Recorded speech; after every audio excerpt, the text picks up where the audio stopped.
pension reform and the privatization of the pension funds or individualization of them, but there were also other important steps taken during this period. I mean, you had labor market deregulations, which actually also were described as you crushed the Chilean trade unions. You had property law regulations and the copper mine reprivatizations.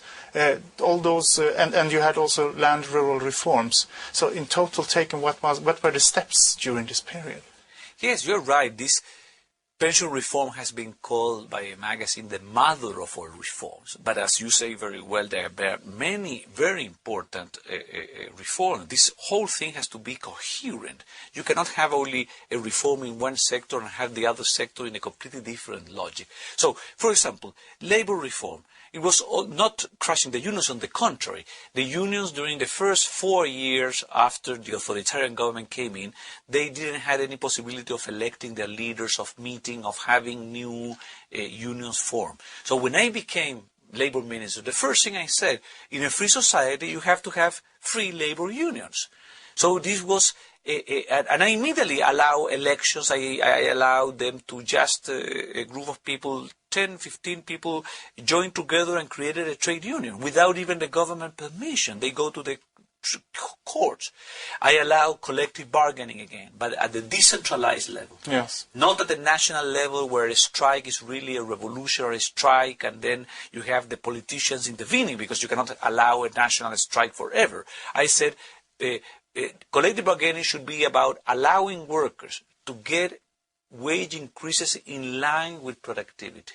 And where productivity in specific companies. In a specific company, because that's where you can assess productivity. Yeah. So collective bargaining began under my decision in 1979, very early on.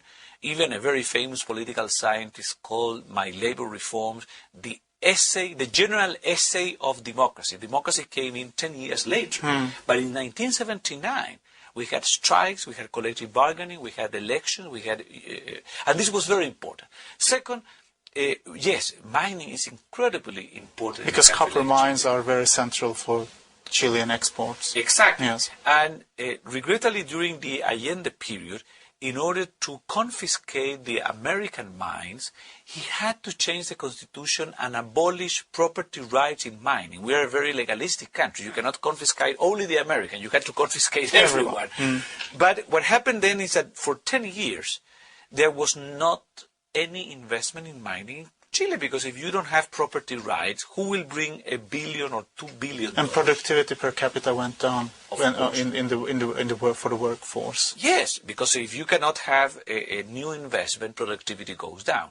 So that was another of my laws. It's called the Mining Constitutional Law, where I created property rights in mining in Chile.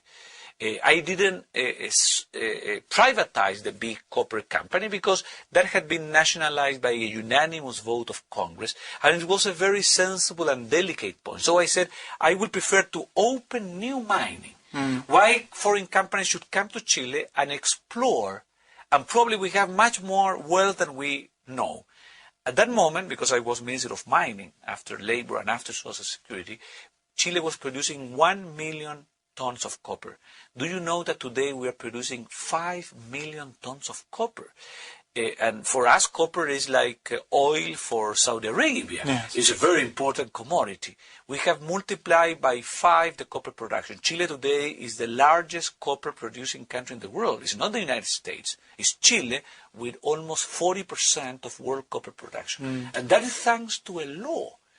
See, property rights, laws, are extremely important because they create incentives for people to invest, to take risks, and to eventually produce wealth. And that wealth is distributed around the country, because you can see today in Chile, Antofagasta, a city in the north, booming, is the mining capital of the world.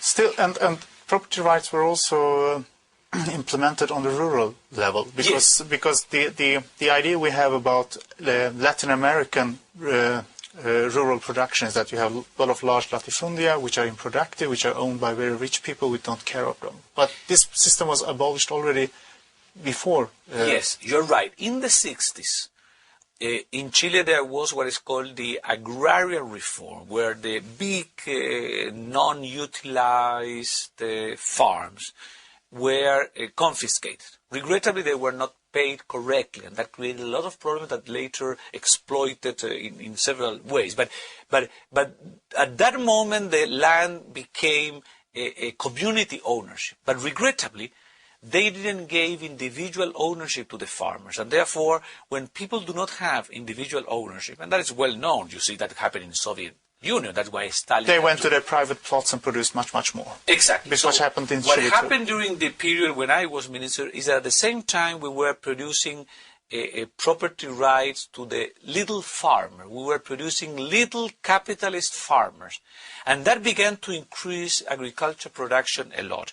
So in general, as you say very well, the whole development strategy was about giving the people property rights, giving them freedoms, also improving education, improving health, because you cannot have equality of opportunity if the poor people do not have good nutrition. Because it has been, for example, proven that if a child during the first months or year have a brain damage because of bad nutrition, you are wasting your money sending that person to a foreign university. The person had a damage at the very beginning of their lives.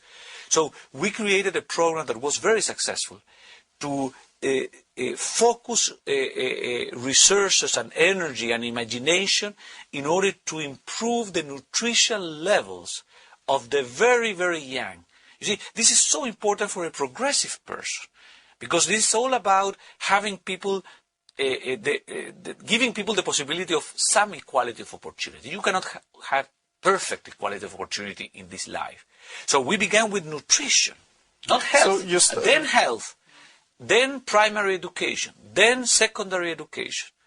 Then we opened universities. Universities in Chile were only government-owned or the Catholic Church. And that is a monopoly, a duopoly.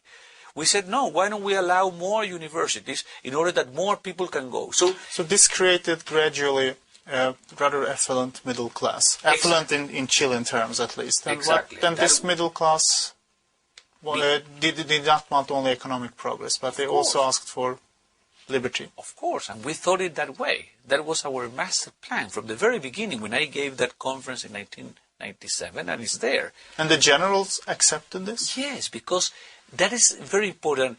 There is a famous paper by Jean Kirkpatrick, an American thinker, that made a difference between... The former UN ambassador of the United States. Perfect, yes. Perfect.